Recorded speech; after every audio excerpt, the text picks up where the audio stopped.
সবাইকেই জানাই শুভ সকাল। আজকে বিশ্বকর্মা পুজো, তো সকাল সকাল উঠে আগে বাইকটাকে বের করে নিচ্ছিলাম।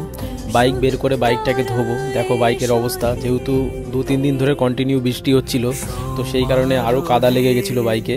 তো প্রথমে উঠে আগে বাইকটাকে ধুয়ে নিচ্ছিলাম। ছোটোবেলা এই দিনটাতে আগে আমরা সাইকেল ধুতাম। আমাদের যে সাইকেল ছিল, সকালবেলা উঠে আগে সাইকেলটাকে ভালো করে ধুয়ে তারপরে পোড়া মোবিল যেটা বলে, সেই মোবিল দিয়ে সাইকেলটাকে মুছতাম। মুছলে অনেকটা সুন্দর লাগতো দেখতে। বিশ্বকর্মা পুজো আসলেই এই দিনগুলোর কথা মনে পড়ে খুব। তো আমার বাইক ধোয়া কমপ্লিট হয়ে গেছে। বাবার সাইকেল ছিল, সেই সাইকেলটাকেও ধুলাম আর কি। ধোয়া হয়ে গেলে এবার মালা পরাচ্ছিলাম। তো দেখো বাজার থেকে কালকে রাত্রে এই মালাগুলো আমি কিনে এনেছিলাম, কত সুন্দর লাগছে দেখতে। তো তারপর ধূপকাঠি ধরিয়ে দিচ্ছিলাম একটু। মা বললো একটু ধূপকাঠি ধরিয়ে দিয়ে একটু ঘোরা আর কি, তাহলে এটা ভালো হয়, শুভ হয় আর কি। তো সেটাই করছিলাম। তো দেখো আমার বাইক পুরো চকাচক করছে, একদম নতুনের মতন।